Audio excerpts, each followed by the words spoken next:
That's right. You know what it's time for? It's time for the Meatlocker episode. What the hell episode are we on? 6. How do we do a show after that? Episode 6 of the Meatlocker with number 7, the great Ron Jaworski. The rifle. And Baldy, the Yes, pinky sir. himself. I'm Anthony Gargano. That's it, Ant. As we hang out. And it is we are live at Valley Brook, one of Jaws' great golf courses, here for episode 6 of the Meatlocker.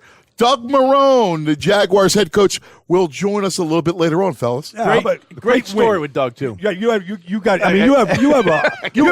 It is the Meatlocker. Yeah. It is the Meatlocker. You guys hung out. Well, it's been 30 years. I mean, isn't that a little bit scary? Wow. You know, we were teammates in Miami. Now, of course, Dan Marino was the quarterback, and I was the backup. Dwight Stevenson was the center, and Doug was the backup. So we're behind Hall of Famers. Yeah. So we were just kind of the scrubs. You know, we're kind of hanging out and down Shula trying to learn how to play football. You know? But Doug was awesome. And it's funny when you see guys, and I think of Doug 30 years ago. Yeah. He was always one of those thinking type of guys, a cerebral guy that really always wanted to understand the game. Planning. So I'm really not surprised that he's an NFL head coach and right now a successful one in Jacksonville. Successful. You know, it's interesting. He's the only guy, Jaws, to have a winning record in Buffalo. They were 9-7 2 years ago with Kyle Orton as a quarterback. Winning record at Syracuse, winning record at Georgia Tech. He's been a winner.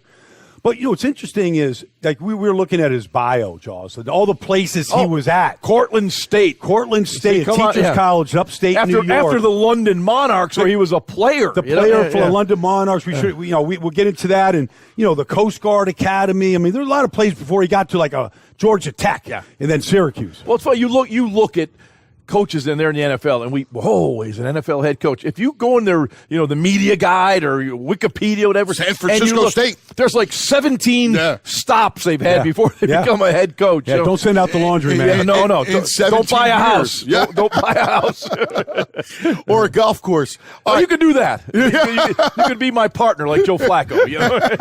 Nice game by Flacco last week. Finally, kid. Nice comeback. Yeah, he did. He looked really good. He's getting a little healthier. Come on, the guy missed. He got a. They protected him too, though, Jaws. They protected him. Well, they ran the ball a little better too and took the heat off him. They scored early. They played with a lead, which certainly helps. But hey, the guy's been hurt. Missed training camp. Well, opening play of the game. Throw it up the left sideline. Yeah, get it going. All right, but the most surprising game is the Jacksonville game. Let's face it. Yeah. 30-9. I tell you guys, the Jags are going to beat the Steelers in Pittsburgh, especially after the week ago when they beat Baltimore, running the football the way they did.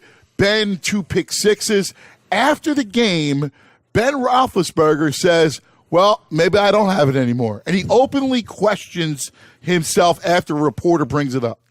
Those are those types of comments that you wish you didn't say. Mm-hmm. You know, and we all know in the heat of the battle, you know, you try to come in that locker room and the media's by your locker and the mics and the cameras are on your face. And sometimes you just got to take a step back and take a deep breath. It's one game. Just one game, relax, and I'd say, I don't know if I got it anymore. And it's because now that's going to haunt you. Because every day you're going to come in, the media's going to be there asking the questions. Hey, he threw 5 interceptions. That's what the stats say. He threw 3, maybe 2, and maybe even 1. There were some that doinked off wide receivers' hands late in the game. You're trying to make a play. Quarterback always gets the responsibility. He's going to get that. But you always have to be careful with your words. And you say, oh, that means nothing. Bull, because the players read that too. Yeah. The players begin to read the paper. They watch TV, and they hear that comment. And it's about leadership. Hey, I did it for 17 years. Baldy, you looked at quarterback and huddle for 11 years. Does he want to be here? Does he want to be here? Yeah. Does he still got it? They're going to test you. They're going to look you in the eye. Ben's got to walk in that huddle next week, and you know what? There's going to be 20 eyeballs on him. It's true. There's going to be 20 guys wanting to see if what he said after the game, those words carry weight. They carry weight, and the guys are going to want to see. They're going to look, hey, okay, all right, that's Ben. That's the Ben we know and we love, and he's going to be our warrior. Right now, there are some questions. Sure. But think about it, though, Jaws. You go back to the offseason, there was talk about retirement. You wanted to retire. He talked about it. No, I understand. He talked about it. But Ben's got some diva in him. He is a diva. Okay? So some of these guys, they say some of these things because they want the stroking. They want, to be. No, you're great. They want that. Yeah. They're fishing for it. Yeah, but with him, it did feel different. And look, a week ago, Antonio Brown goes off. Right. Has that meltdown. So, like, they got serious problems in Pittsburgh right now. And it really is surprising. I mean, guys, when you look at the Steelers, is this a situation that, hey, man, come December, they'll be back, same on track, doing their thing, ready for January? I'm looking around here with the Valley Bricker at the bar. I'm looking for a switch. A light switch or a faucet. Yeah. Because, you know, I got a beer tap. Yeah. That's why it's a Meatlocker. You can't turn it on and off. You can't say we're the Pittsburgh Steelers. Historically, we win. We know how to control. There's no switch. There's no spigot that you can turn emotion on and off or good play on and off. It's got to be consistent. And right now, the Steelers have been a major distraction. Now, 3 weeks ago was the protest. Were they coming out? 2 weeks ago was Antonio Brown. This week it's Ben. I mean, there's a lot of noise around that team now. And we all know, you covered it, Anthony, for tens of years. We played it for 28 years together. When there's noise in the locker room, that's not good. It's not good when people start looking around. You know what's interesting about it to me, though? This is almost the same team that was in the AFC Championship game a year ago. And you have to be so careful about bringing back the same team. It's the same staff, same team. So sometimes you're like, oh, well, we've got our veterans, we've got our system, we've got that. But every year's a new year. It's Belichickian. Well, I mean, but, Bill does it because, he believes in it. But you can't. Sometimes you have to be careful about bringing back the same team thinking, well, we'll just be better because we're all together. We're all coming back. And right now, Le'Veon Bell hasn't run the ball like he has. He didn't run the ball well last week. He ran it well the week before against Baltimore. But he hasn't been consistent running the football right now. Antonio Brown's got numbers, but he doesn't have touchdowns, and he's complaining. Defensively, you watch. I mean, Leonard Fournette ran through him. The Chicago Bears ran all over him. And that's the same defense that was the AFC Championship game a year ago. And it starts with running the ball and stopping the run. I don't care what system you're in, because that's mental toughness. Stopping the run is just that, getting off blocks and going to hit people. And you see, they have done neither. None of those. They haven't stopped the run, but you and they say, haven't run. Because what always happens. That's not Steeler football. No, it's not. But it's not. But you'll go, well, it's you hear people say, well, it's a scheme. They got to do this. No, stopping the run is just an attitude. It's an attitude. And you're going to let Leonard Fournette is that offense right now. When he gets going, we'll talk to Doug about him. I mean, he's a special guy. But the Chicago Bears, Jordan Howard and Tyreek Cohen, they ran all over the Pittsburgh Steelers. That sent a bad message to me the day that they did that. And they said, well, they were in the locker room, distractions. Fine.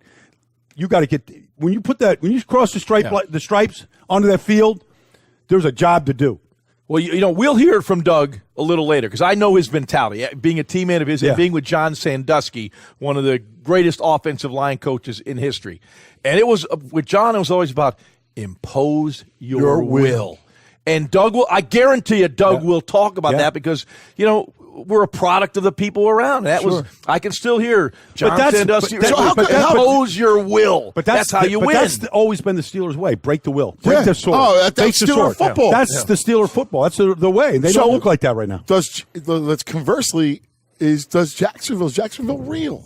Well, I think in today's NFL, and probably the entire NFL in history has been you win in the trenches. We're always going to talk about the glamour boys, the quarterbacks and the running backs and receivers. Jaworski. If you win in the trenches, that's where you win football games.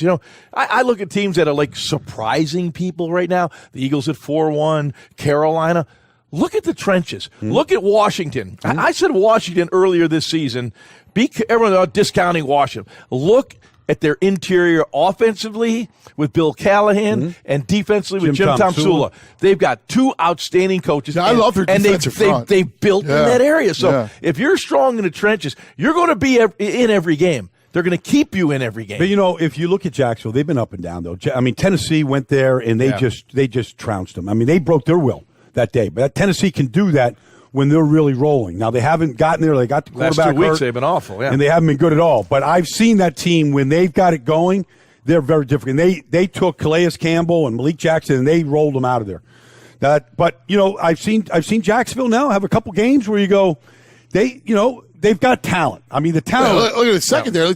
Ramsey. You love Joe. But Jalen, but Telvin Smith, and Calais Campbell, he's a unique guy. I mean, they've got talent.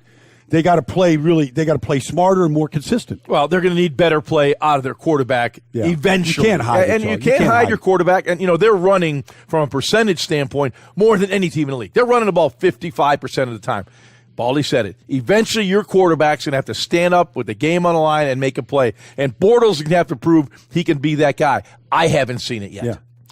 All right, let's now go to the game of the week. Which one is that? And the game of the week last week that America saw was America's team once again losing to America's quarterback and Aaron Rodgers. Because Aaron Rodgers, yet again, has the Cowboys for lunch. What were you saying when you were dinner. watching the game? Too much time! Hey, I'm thinking of, the Philadelphia Soul, the Arena Football League. You want to score with maybe no time left or like 5 seconds. Yes. And they scored with a minute 13 left from going. Aaron Rodgers, 2 timeouts? Oh, boy, this doesn't. It was some, and I don't want to gush too much. No, but it's hard not to gush over the throws he made, the off-platform throws, the courage to make the throws without access to the results. Guys were covered. He's throwing back shoulder. Nobody's covering when that you're offense. throwing a ball like this, you don't even know where that ball's coming. The guy turns around. Boom. I mean, his anticipation, his pinpoint accuracy, the willingness and courage to make those throws, I marvel at Aaron Rodgers. That was a great football game, and you left him $113. You're in trouble. And how do you, guys, the backbreaker of all backbreakers scramble was the scramble. Yeah. Scramble, yeah. It was the 18 scramble. yards. But you know what? And just the way he did it, and you could almost see him smirking through the helmet the entire way as he high stepped out. I of will bounds. tell you this right now. I will guarantee you this. Not a lot of whole things we can guarantee. If Baldy and I go in the office at NFL Films next week and we start pulling up Aaron Rodgers runs of 10 yards or more, I will guarantee you this. You will see 90 to 95% of those runs against man-to-man coverage. He has an incredible knack. When defenders turn their back in man-to-man coverage, he knows 3-man rush, I'll get outside this pocket, and he'll make a play. It's a remarkable trait that he has to read the man, break the pocket, and run for first down. First thing he said afterwards was that he goes, oh, wait, they're not spying me. Yeah. And to your point, they were supposed that's to. when he They killed blew him. assignment. Yeah. You know what they were trying to do. And that's what he saw. Well, I got a personal belief. I think a spy is a waste of a player. That's just my feeling. But I used to love people say, we're going to spy Michael Vick. Yeah. You're going to put some linebacker, What 240. how are you Who's going going to out? Yeah, come on. You can't out athlete. Let's spy Michael I thought Vick. there were, in that game with Dallas, though, they had 2nd and 2, and they threw the ball to Des Bryant in the end zone for the touchdown. And even if they score that, there's too much time. Like 2nd and 2, that's an Zeke Elliott's play. I know you have to score, but you have to. That's Zeke Elliott. Well, you're right on. But you have to run the ball in 2nd and 2. Absolutely. You have to run. See, this is where Dak Prescott, for as good as he's been, I believe it was a run called. And you think he checked? I think or it was one of those run pass option plays. Now, I didn't look at the tape on that because it'll obviously be clearly defined, but I think it was one of those plays where he just, I hope that wasn't the case, Charles, because that really shows. I think he's more poised and more advanced than that. But that clock is, I got to have. He's still young. Linehan still has to be in his ear. Still young. We got to take time off the clock. 2nd and 2 is a rundown. You got the back there. He's heating up. Like you cannot, even if you score on the Des throw, it's too much time. Yeah. No, it's amazing. But so what does that loss do to the Cowboys? Now they go on their bye week this week. Well, here's the thing about Dallas right now. I mean, that was the revenge game. They had the game. They're up big at halftime. Things are going good. But here's the thing about Dallas right now, Jones. I think you probably see the same thing. I mean, defensively, I think they're going to get pretty good. Like DeMarcus Lawrence is having a good year. They're not the same defense without Sean Lee. Yep. Sean Lee's not in that defense. No. Those linebackers were a mess. Yep. Jordan Lewis is a rookie. He's getting better. Xavier Woods is a rookie. He's getting better. Jalen Smith, it's a great story. He's not playing well at all. Like watch him run. He can't run. Watch. He can't run. It's a great story. They took him off the field at the end of the game. He's just he's a step. He's more than a step late. It's a great story. Everybody's pulling for the kid. It was a horrific injury.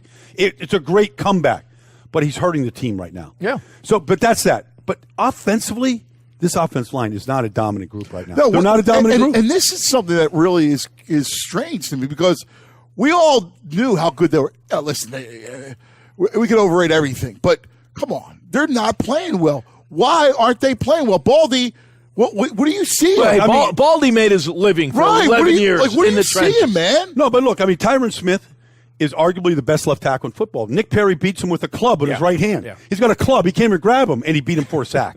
You know, like I like La'el Collins' ability, but he's way too aggressive. He's on the ground. He's not playing consistent football.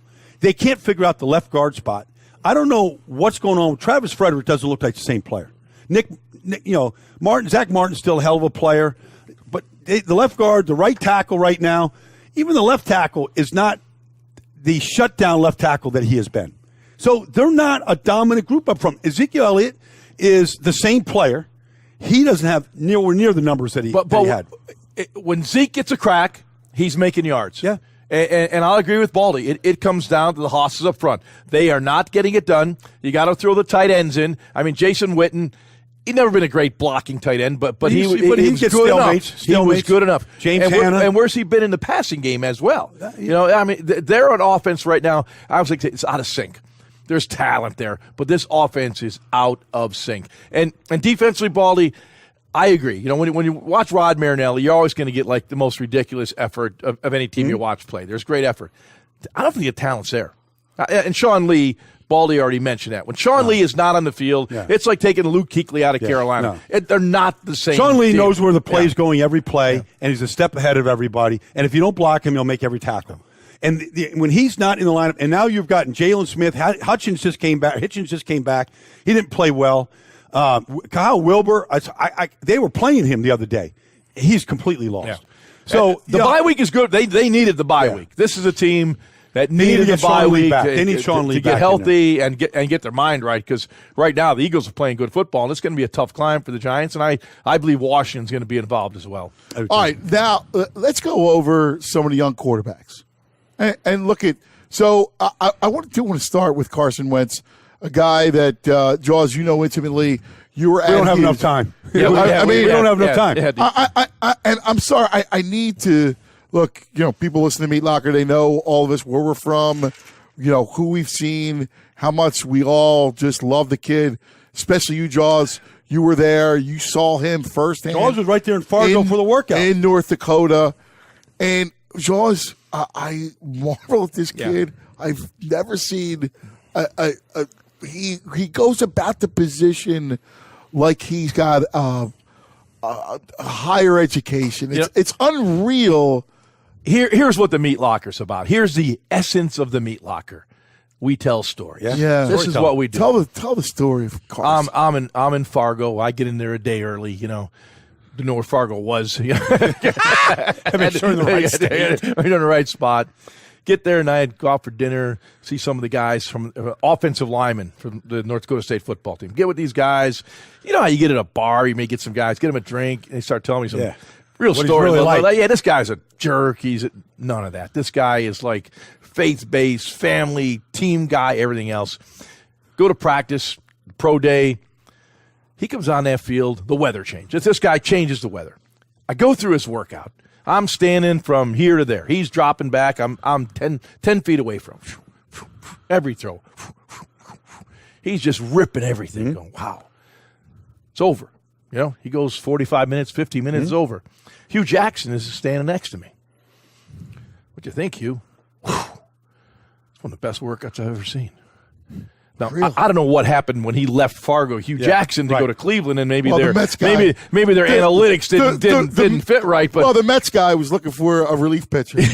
That's what they have. But I know how Hugh Jackson felt. He goes, that was one of the best workouts I've ever seen. So I'm walking off the field. I got to do my hit for ESPN, and my phone rings, and it's Doug Peterson. Yeah. And he wasn't there because they had an individual workout scheduled for him. Sure. He's gonna work. He goes, "What do you think?" I said, "Coach, this guy's special, man. The ball just comes effortlessly out of his hand. You know, you want to see that tight spiral that can, cut through a blustery day at Lincoln Financial Field, or if it's Cleveland or Buffalo, where you gotta make those throws in tough weather. But he had it all. And now it's easy to say now because we're a number of games into this. His feet. No one's going to talk about feet. No one's going to talk about vision. That's what I like to talk about. I watch his feet. quick. You watch him now. I watched him last week against Arizona. The subtle movement in the pocket to avoid the rush, reset, get on balance, going to not 1 and 2, getting to 3 and 4. The vision not to break down. For a guy that's played as the minimal games he's 21 played, games, Jaws. It's remarkable. Now, hey, I'm not I don't want to sound like I'm anointing him for Canton, but I'm seeing this type of improvement with this young quarterback. I think the sky's the limit. I got to bring up a play. Baldy, you and I watched the play. You dissected this play. Mm-hmm. And by the way, all those need to go to Twitter at Baldy NFL for Baldy's breakdowns. He does an unbelievable job. Say that again. At Baldy NFL. He does great stuff. Baldy breakdowns. I enjoy doing it. I go to Baldy stuff because I know I'm going to learn something. At Jaws ESPN. I don't do anything. I just kind of hang out there. You're like unbeaten your picks, so I would. You got something to say. I got to ask you because Jaws, and you'll know about this because you saw this play. You broke this play down. Baldy did it for me. It was the touchdown to Torrey Smith, and take us through it. Where the play was intended to go. Remember that play to Torrey Smith, Charles, was 3rd and 5. Yep. And Doug had run a good route combination. He had crosses in the middle of the field. Short cross underneath. And they're basically giving it to him. He could have easily taken the cross. You know, I mean, you could have had Aguilar. You could have had Alshon. They all could have caught the ball and fallen for the first down. It was all those throws were there. But the thing about him, Jaws, he's always looking for the kill. And, you know, in most route combinations. Kill! Well, you hear a lot of that. But some of that is dummies. But, like, you know, most offenses, they always have a deep shot, just in case. You get an extra tick, a couple extra ticks, defensive linemen fall down, whatever. The cornerback, you have a shot. There's always a deep shot, and built into most routes. But the thing about this is Arizona, they completely busted the coverage. They had no free safety. They all got sucked up to about 8 yards. You could see them. They were looking at each other when the ball was going over their head. And Carson sat there in the eye of the storm, right there in the middle of this pocket that was well-constructed, but no panic. And he sees Torrey. And he sees the coverage, right? He's got he's got the corner out to 28, right? And he just, all I got to do is just throw it to a patch of grass, Jaws. Just let Torrey Smith go get it. And that's what he did. He got in a perfect deep throw motion, Jaws. I mean, he just got that weight in the back foot, transfer, perfect throw. Let Torrey go get it, man. Let him use his speed, run underneath it. It was the perfect throw, but the vision to see that. When all you need, there's not an offensive coordinator in the league that would have said, bad decision taking that 5 yards, you know, in the first down. Let's move the chains. It's supposed to go. But, Baldy, you mentioned the awareness in the pocket. The break from Smith was about 18 yards. That's where he makes his break to get to that post. Yeah. So Carson knows. He needs time. Once he sees that safety come down, and by the way, give Torrey Smith some credit. He's probably run that play 50 times this year and never got the football because the quarter safety on the other side was there, the single high safety was in the middle, and you're just clearing out. You're just clearing out. All of a sudden, he comes off the ball. He sees that safety get nosy. He busts his ass to get across the field. So it's a combination. O-line holding up, blitz protection holding up, making the play and understand. That's the understanding that you're seeing out of a young quarterback in Carson Wentz. Hey, I got a zero look. Yeah, you can't get a better coverage. Yeah. Now your line has to hold up. Boom. What do you get? Big play. Explosive play. I'll tell you a great story Sunday, Jaws. So you know, it was raining. I was doing a game for national radio, but it was raining. So they had the tarp on the field up until about an hour and 45 minutes before kickoff. Before you finish, because it's a great story. I love this story, but I'm just pointing out that if it's 10 o'clock and we're still here, I don't want to fucking hear it. All right. Whoa! It is the Meatlocker. Are you calling Baldy out? No, I'm just saying. Well, you guys are busting my balls. You got stories to tell. I just ordered more. I ordered more beer. All right. You guys are the ones. I want to be up by 10 o'clock. Baldy's got like 10 girls waiting for him. Oh! Hey, I don't get out. I don't get out that much. I'm sorry. By the way, where are you this weekend? I'm going to Iowa State. I love Baldy. He gets all these great places. Iowa State, going to Iowa State, Ames, Iowa. This guy, Matt Campbell, they just knocked off Oklahoma. The story's unbelievable, Charles. I'll tell you the story when we get done. Yeah, because we got to get out. Yeah, and I go down to see the Falcons and the Dolphins. I like this. Charles, I'll tell you a quick story about Carson. So it's raining on Sunday morning, so they got the tarp completely covered the field. So about, it's a 1 o'clock kick. So at about like 11:15, they start pulling the tarp back. 11 o'clock, 11:15. So the first guy on the field for Arizona is Carson Palmer.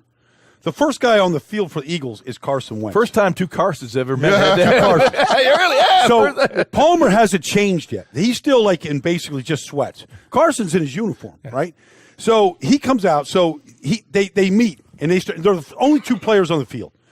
And you could just see, like, Wentz is like, respect. He goes up to Carson. He'd probably quarterback talk, whatever. But, there's a respect, amongst that position and those guys. And you could just see, like Carson Wentz, like, my job is to go up there and say hello to Carson Palmer, welcome to Philly, like all that, like, been watching a long time, say all those kind of things to him. The right things. And you could just all the right things. Yeah. And then, then they went about their business and about warming up. And I just thought, this guy, nothing's too big for him. No. Nothing. No. You know what? Oh, very nice. Well, let me one other play. You mentioned the touchdown pass.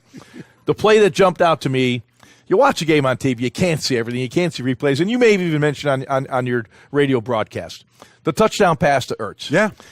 Charles, that defender's come right in his face. It's Martin clean. But here, and while everyone's beating up on Doug Peterson, play calling and all this stuff, they're 3rd and 6. Yeah. They got 3 tight ends on the field. Mm-hmm. No one puts 3 tight ends in the field. They get a great matchup. Yeah. But they get a clean defender. Martin is and Carson just give a little brush fake, turns around, and Martin is like, the race is on, Jaws. Can I get rid of the ball before Martin he's going to hit him. Yeah. And he does, and he stays. As I hear it, he's on that back foot. There's no leaning back. He plants that foot, steps, and drives the throw because he had to. Yeah. There's a small one, and boom, and then gets his face mask bent. Yeah. I mean, see, those are the little things in the course of the game that impressed me about his game. Those little nuances. Yeah. Well, hey, touchdown, great throw.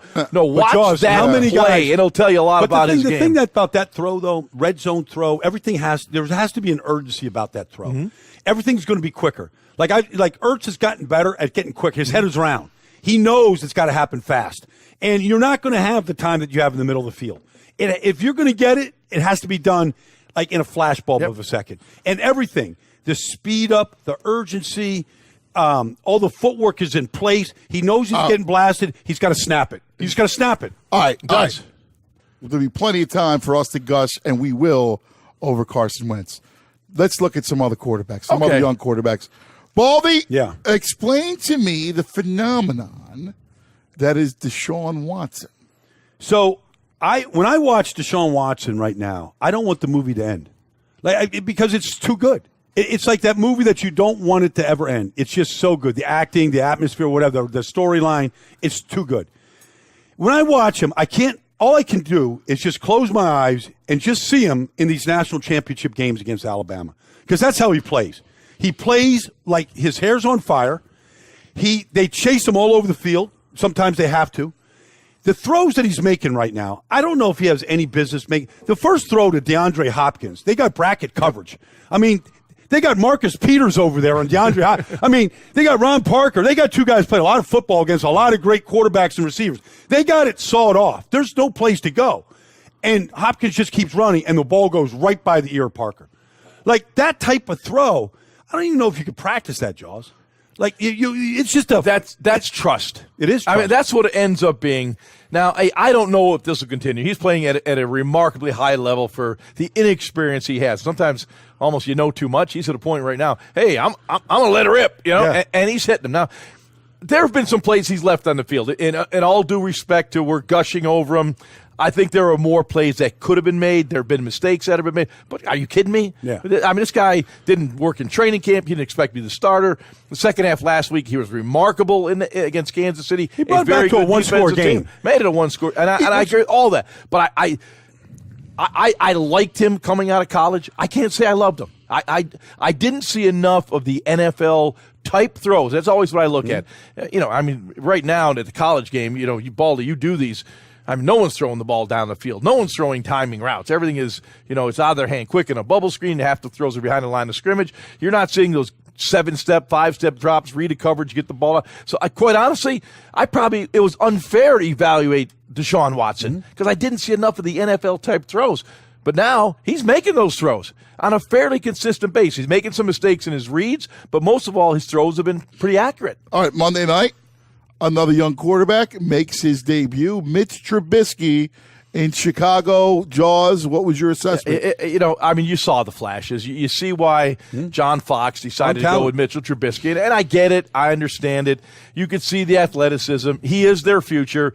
You saw some remarkable throws with the movement and the mobility outside the pocket. You saw some good reads. But what inevitably happens with a young quarterback, they're going to make a mistake. Yeah.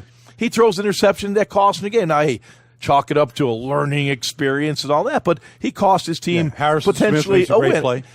It was a bad throw. That's the one you just row 32 and get rid of that thing. Don't try to be a hero, with 2 minutes to go in a tie ball game. That's one punt and play defense. He had made enough good plays throughout the course of the game. But you don't want to make that one bonehead play, and that's what you see with a lot of rookie quarterbacks, that one mistake. That's why coaches are always leery of saying, I'm going to play the rookie.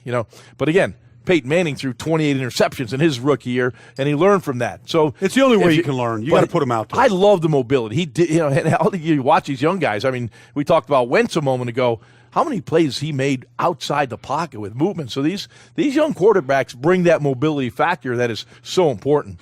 All right, two other quarterbacks quickly we need to discuss. One really, really good, and the other having some struggles. Alex Smith is the one that's just playing. He's a game manager. I thought so. Can we take that label away? I know. I thought so. Jaws, the guy, he's thrown 11 touchdowns to owners. He hasn't thrown an interception. And he's thrown it down the field. Well, that's the thing. But, Jaws, he didn't throw it down the field. But why is he doing that now? And why is he doing it now with incredible propensity? Because, Andy's lost his mind. Brad Childress, Matt Nagy, all those coaches, they've lost their mind. They're all calling deep plays now. No, he's got weapons, number one. He got weapons you can get the ball down the field. I mean, Kelsey, if he doesn't get hurt, he's going to catch 15 balls in the game. He's got 8 and almost 100 yards. Tyreek Hill, he changes the whole game. Everything. He changes the whole game. And some of their play calling has been absolutely terrific. But I'd tell you, the thing that jumped out at me in the game, how quickly Alex got out of the pocket. And there were some free runners after him. And he immediately, he never set his back foot, and there was pressure, and he got around the edge.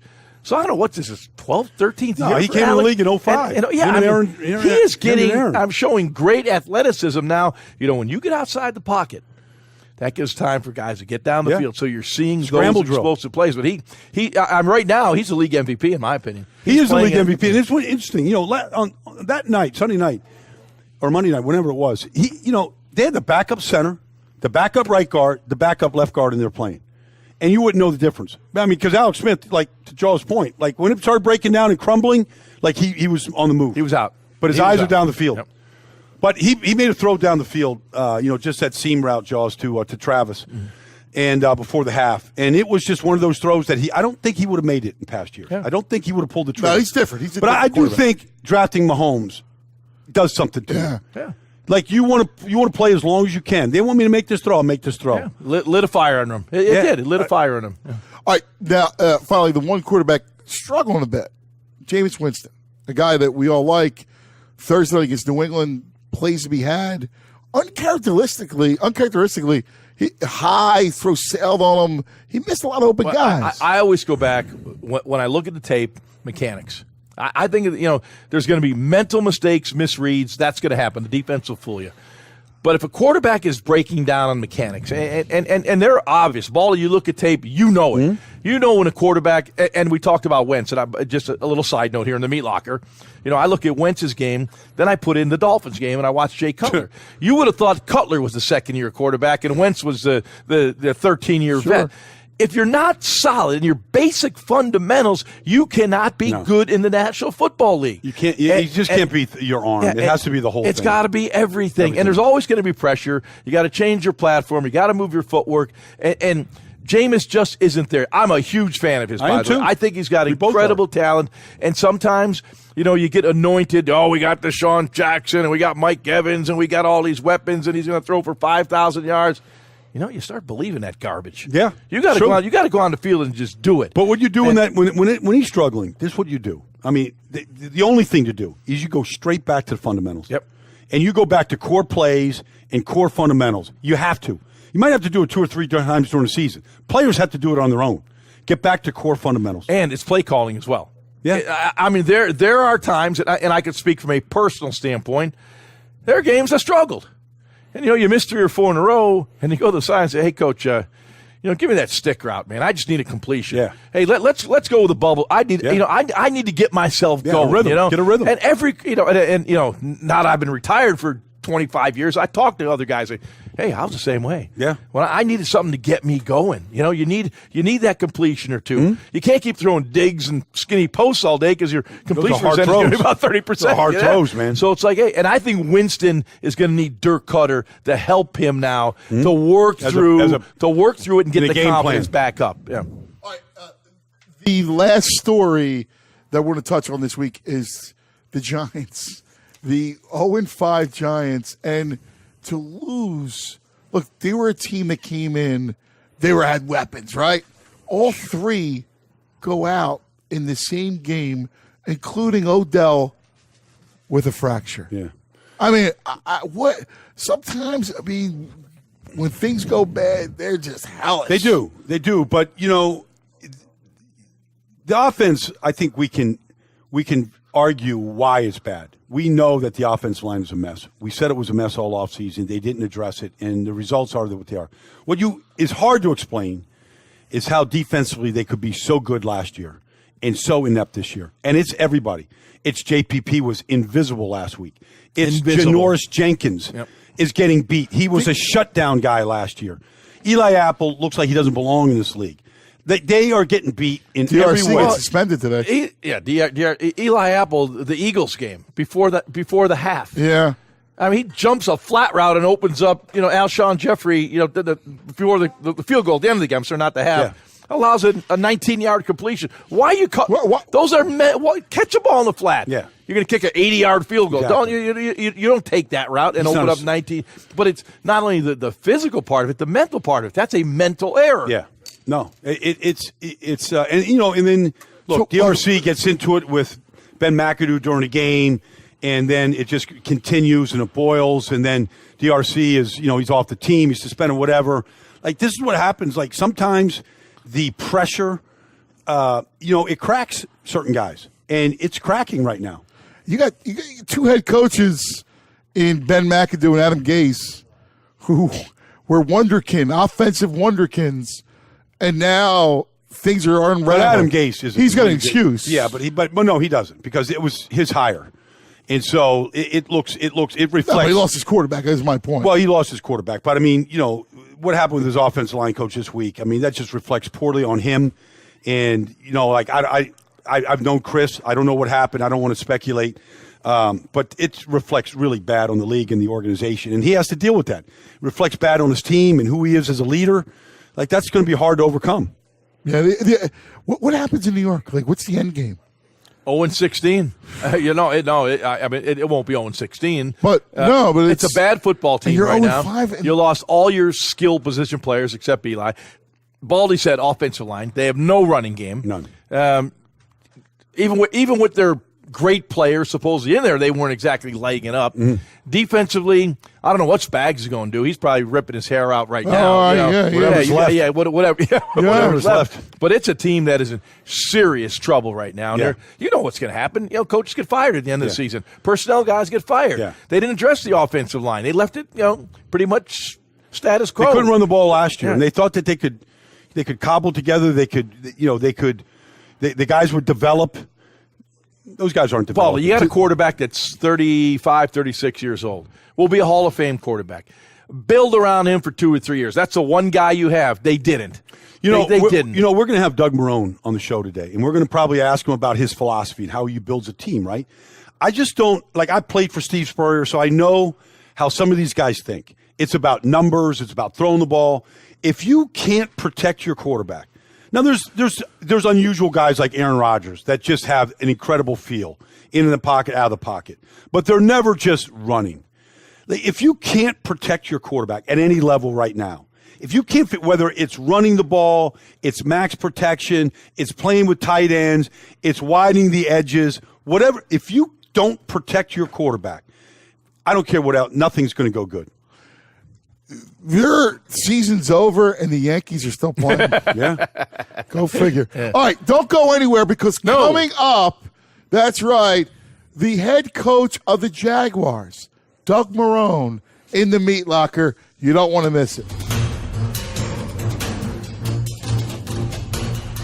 And here we are, the story of the early NFL season, the Jacksonville Jaguars, and a guy who's doing an incredible job with this team, Doug Marrone, coach of the Jaguars.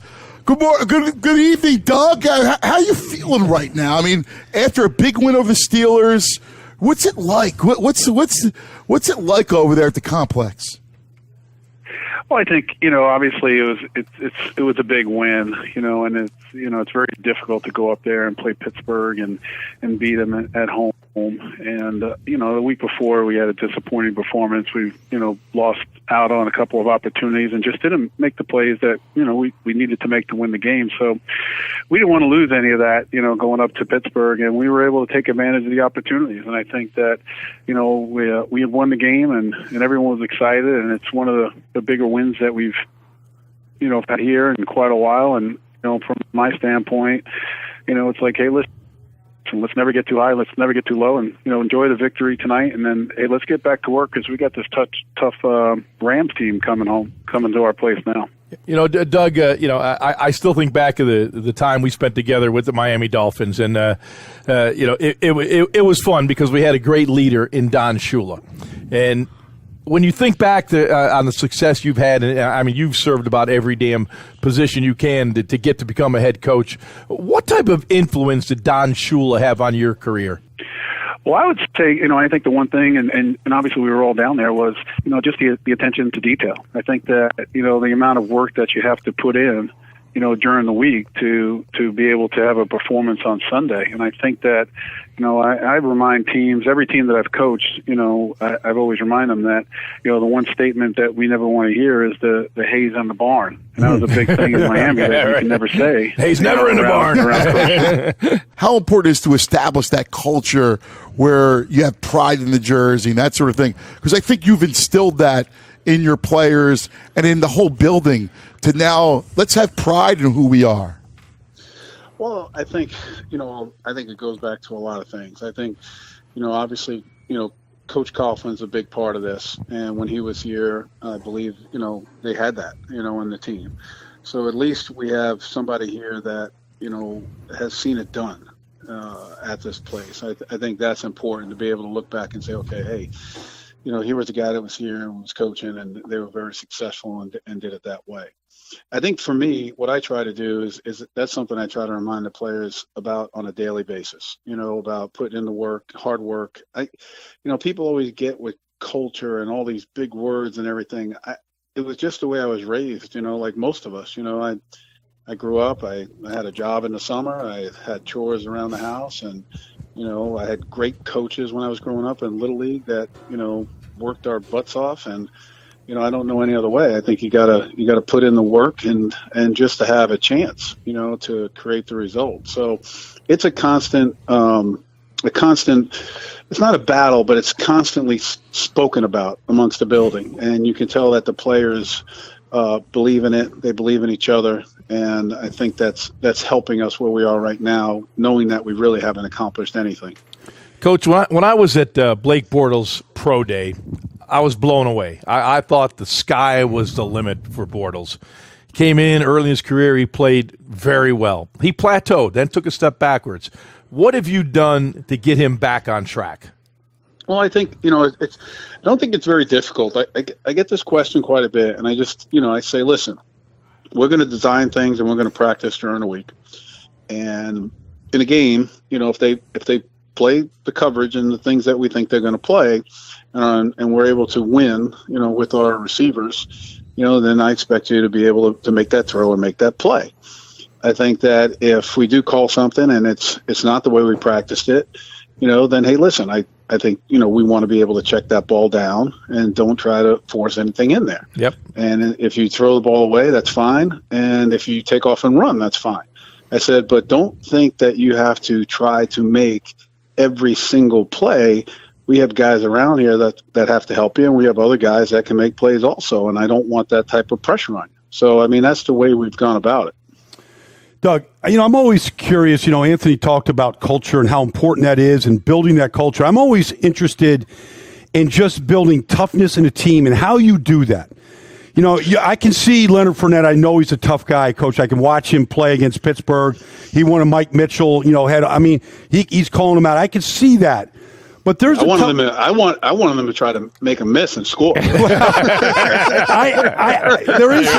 backs that will do that. Leonard seemed like he just wanted to truck him at that moment, Doug.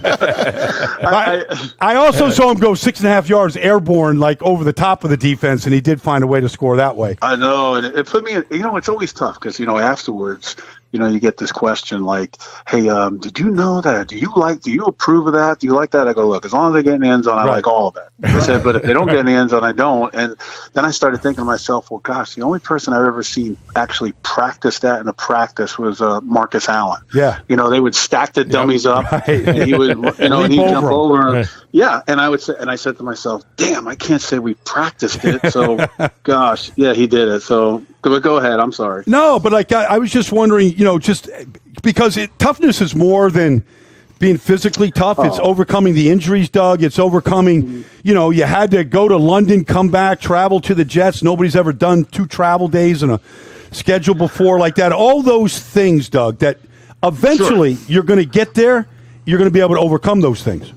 Well, I think, I've always had this type of philosophy. I always thought that, and I shouldn't say it's mine. I didn't make this up. It's just something that I went through as a player from when I was in high school when we had 3-a-days, and even in the NFL and in the training camps I've been in the NFL, especially like with Coach Shula's training camp. At Coach Shula's training camp, I can remember a gentleman by the name of Chris Conlon was my roommate. And we reported early because a lot earlier than we report now. Yep. And I remember sitting in my room and I had the calendar. We both had the roster and we had the calendar up in our room. Yeah.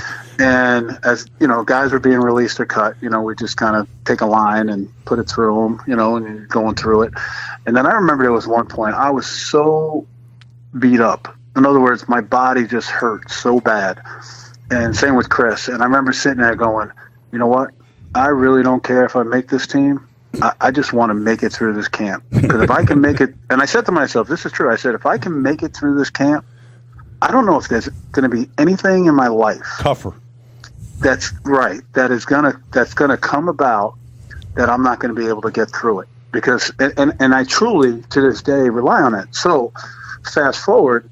When I get into coaching, I've always believed in a tough training camp to try to create that feeling that you're going to feel in the middle of the season or near the end of the season, or try to create that adversity where your mind has to overcome what your body's feeling, things of that nature. And it's funny because after training camp, a lot of players that have been around the league here mentioned, they said, "Oh boy, this was a tough training camp." And I'm thinking, Jesus, it's not that. Right. Yeah. Not Don Shula's training camp. I didn't want to sound like my dad. You know what I'm saying? Like, right. You think you had it tough when I was growing up. I don't want to be that guy. But I think the most important thing though is that you can talk about it, but you have to do it. So when you go, we're talking about 9-on-7. 1-on-1 run blocking. We had receivers 1-on-1 perimeter blocking with the receivers. So again, you try to build that schedule and you build those things and you show the players the hard work to put in. You show them what we're doing to create toughness. But at the end of the day, people want to get an identity and they say, "Hey, what do you want your team to be?" Well, this is what I want my team to be. But what does it matter what I say? What's gonna happen is when we play on Sunday and we're consistent. And at the end of the year, people are they're gonna define who we are, and we would like to be defined this way. We want to be a tough football team. Coach, and that's evident when I look at your tape. I see a physical, violent football team on both sides of the ball. When I look at the numbers, I mean, you rush the ball 55% of the time.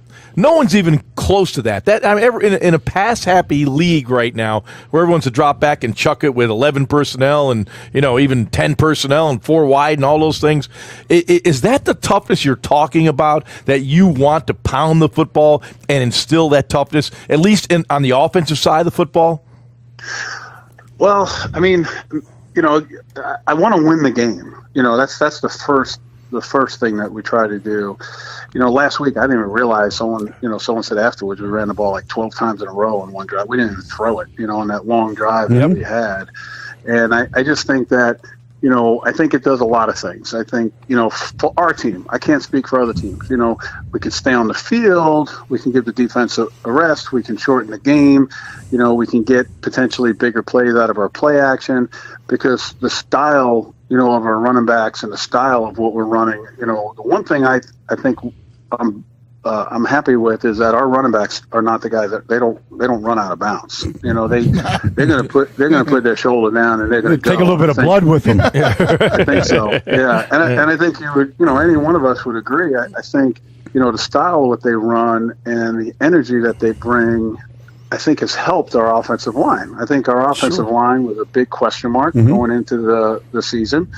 And, I think they've been performing well. I mean, they can, obviously we can always get better, but I think, when you're running the football and you're doing those things, I think it helps them in what they're doing when we have to go and pass the football. I mean, if you line up and you're one dimensional on what you do, it's difficult to win in this league. But, when you wind up and you're going to run the football, a lot of people don't like, getting down there and dirty. Plus, I've always believed, especially, I learned this when I was in New York, when I was with the Jets with Herm Edwards. Our philosophy was, hey, listen, when we get into late in the season in November and December, let's see who's going to tackle us in the cold. So even though we're here in Jacksonville, I want to make sure that we've talked about this before, myself and Coach Coughlin and Dave Caldwell. We want to build a team that's going to be great in all types of weather. Doug, around the league, it's been an incredible start for rookie running backs. In fact, your guy Fournette, along with Kareem Hunt, they're number 1 and number 2 in the league in rushing right now. But you're seeing contribution. When you go back and you think about draft reports, Doug, and you're looking at what you could have done with the 4th spot in that draft and all the guys that you kind of evaluated, what did you see in Fournette that maybe other people didn't know about? Now that we're seeing, the NFL, I mean, obviously he can catch the ball probably better than people thought maybe at LSU, but what did you see then that made you say this is a guy that we're going to build our foundation around? Well, we had there was a lot of research. We've talked to a lot of people. I mean, obviously I was down there in New Orleans with Sean Payton for a couple of years, and then I recruited New Orleans for about 14 years. Georgia Tech. As far as high school and everything, and knowing people that have known, Leonard and his family for a long period of time. Coach Wilson, who recruited them, to go to LSU, I have a very good relationship with, so we spent a lot of time together. So as far as the background, we had a really good feel for that. And I think what we looked at is what we saw on tape, and he didn't play as much in his senior year, but he played a bunch in his junior year. Someone that can, carry the load, be physical, and really worked hard. Coach Moffitt was the weight coach up there and had great things to say about him as far as his work ethic. And then meeting with him, knowing that he loved football, and there was a confidence about him. And it wasn't a cockiness. There's a difference. There was more of a confidence about him and a drive to win, and football was fun. I think so. So what I looked at, or what I felt personally, I can't speak for anyone else, is that I knew first and second down was going to be fine. And then when he came here, I thought that he caught the ball better than advertised. And then the challenge was going to be, hey, listen, and we had a conversation early in the year, and I said, look, I just want to make sure you understand that if they come to me and say, why isn't Leonard in there on third down? I want to say, well, because he can't, understand the protection part of it. Because there's a big difference for these backs when they come into the league, in my opinion, on third down with the unique pressures we see and what we're asking those guys to do from a protection standpoint, which is much more difficult than what they're doing in most of the college systems. So he came and he studied his butt off, and he's done everything. And I said, listen, my goal is not to bring you in here and play on first and second down. My goal is to bring you in and be a 3-down back. He worked extremely hard at it, and he's doing a nice job in it. And I think that there's nothing that we've asked of him that he hasn't shown he cannot produce. So I'm still working on how do we manage him. I mean, is this a guy? Can he carry it 40 times? Can he carry it? I don't know, because every time we've asked him to do something, he's done it. He's done it well. Coach, what is your basic tenet? Like, what do you believe in? You talk to a lot of coaches, and, it's funny because when we get in the subject of offense, and Jaws alluded to it too, where, everybody wants to do fancy this, and, let's go 5 wide, let's go empty, and let's do the tempo. And then I was talking to a guy that you know well in New York, and he was telling me, he's like, listen, it's all about, the basic tenet of running the football. And it always goes back to that. What is your belief when it comes to offense? I want to punch him in the mouth and run the football. I love it. I mean, I'm just. That was the greatest answer. But Doug, that's a great answer. No. Doug, here's the thing. Like, you're down on the sidelines and you feel a game different than the fans do, anybody on TV. But when you're running the ball down somebody's throat. Oh, the greatest. Oh. You're an old offensive lineman, Doug. You coach the offensive line. The line comes back. You come back here as a coach, a player. You're like, keep going, Coach. We got it. We got this. They're bitching at each other. They're yelling at each other. They're all pointing fingers over there. It's you got it when you get that. Yeah, I just think that there's something about. I learned this from a player. A player told me one time. He said, and he was a really good football player, made a ton of money, all Pro Bowler, the whole 9 yards. And I asked him one time. I said, Why do you play? I mean, you don't have to play this game anymore. Why do you do it? He goes, the reason why I play this game, because the greatest part about this game is to be able to compete against someone and break their will. Yeah. I was like, woo, that's heavy. Yeah. I was like, man, I've never gone that deep. I think there's something about, the point of being able to run the ball and be able to control the line of scrimmage that I think, there's something about, and I learned this, and we all learned this in high school. Hey, break the huddle, run to the football. Don't ever let them see that you're tired. Right. You know what I'm saying? Yeah, then all of a sudden, there's something about that scene, and I can't. The psychology to it. Yeah, and I can't speak for the players, but I think anyone that's played offensive line or defensive line, when they break that huddle, and as you're going up the line of scrimmage, you look across there and you see hands on hips and heads down. You're like, we got these guys. Mm-hmm. If you see them all fired up, jumping up and saying, come on, let's break that huddle, let's go play, then you're like, oh, shit, we're in trouble. Coach, we call this the Meatlocker show. When you're not with us, we're doing a little football now. We tell stories. I mean, this is a storytelling show. And I'm thinking back right now, you and I were teammates 30 years ago in Miami. Dan Marino was in front of me and Dwight Stevenson in front of you, a couple Hall of Famers. So we just kind of ran scout team an awful lot. But we had one thing that we would say all the time. 2.5 hours into practice, and we'd see Shula. Go ahead. I'm going to set you up for this one, Coach. What was our slogan? I use it all the time. Hey. I still do it as a head coach. The players look at me like I'm crazy. I go, hey, let's go. Let's show some false enthusiasm. Yeah, I told you, Baldy. I said you're going to get that line. That's awesome. You're dragging your butt for 2.5 hours in Miami. It's 110 degrees, and you see shoes coming up and Doug, hey, let's have a little false enthusiasm. But let me tell you something. I used to always when we were in New Orleans, and Drew Brees is an outstanding person, outstanding football player, right? High energy, and we were in Millsaps, down in Mississippi training for training camp.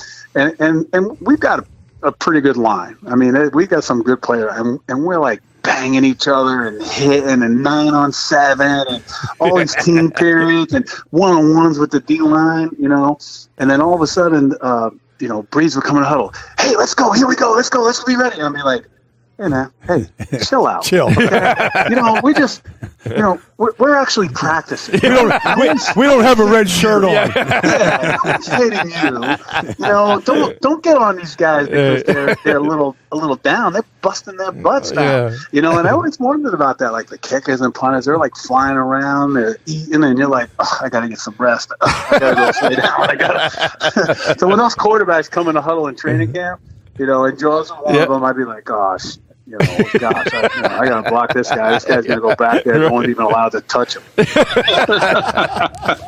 Love that red jersey.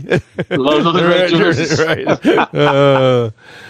Coach, what's Tom meant? And what's I mean, speaking of guys like that, I mean, it's been unbelievable. For me, and when people, I think people know now because obviously I've been asked that question quite a bit. Is that when I was the head coach at Syracuse, I would go down when Coach Coughlin was the coach of the Giants, and we would meet and we would talk about, philosophy. I would talk to him about how I'm trying to build a team at Syracuse, and we talk about, personnel, not personnel as far as each players, but personnel and positions of what we were looking for and characteristics. So really there was a great baseline, in those 4 years that I was at Syracuse, communicating with Coach Coughlin and becoming close and he was like a mentor to me. If I had any issues, I call him.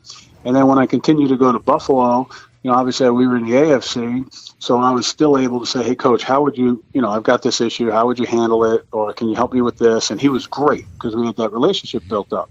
So when, he was hired here the same day I was hired, it was great because for me, I just have to go 20 yards and I'm talking to Coach and I can bounce a ton of things off him. So for me, we both have our only agenda is one thing. We just want to win. So for me, when I talk to people, I'm like, Coach is making me a better head coach, and he's being able to do things and take some things off my plate that I would normally have to do, which I can concentrate more with the staff and the players. So for me, it's been off the charts outstanding. And someone said, well, what do you compare it to? I said, well, I compare it to how it used to be, in college. In college, most of the athletic directors were the former coaches, and they'd be the AD, and then they hire someone from their staff, and that person would be there to bounce things off of and help them. And I said, that's how I feel about it. I love him. He has a ton of energy. I'm like, gosh, well, if I'm not I'm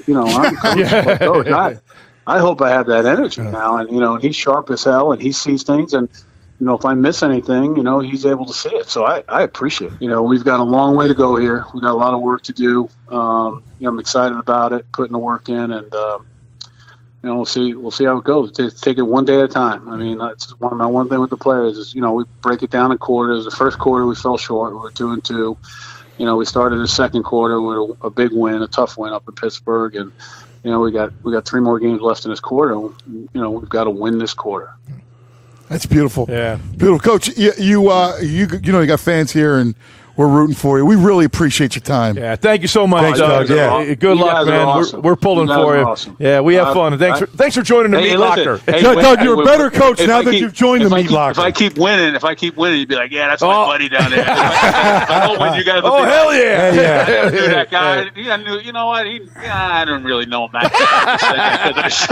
Nah, we're friends for life, That's Doug. right. Yeah, Meatlocker runs we're deep. friends for life, but I still haven't gotten invited to that award ceremony up there. That you have. The Maxwell. Well, you got to win Coach of the Year. You got to be Coach of the Year. You got to beat the Steelers in the playoffs, Doug. Then you got to beat the Steelers in the playoffs. Then you get the invite. I didn't do anything. I'm taking heat. I know. You don't know a lot of football. Cool, Jaws. Invited by anything from Jaws. All right, Coach, we love you, man. Thanks, Doug. You guys. Thank Appreciate you. it, man. Give me a shout. All right. Thanks.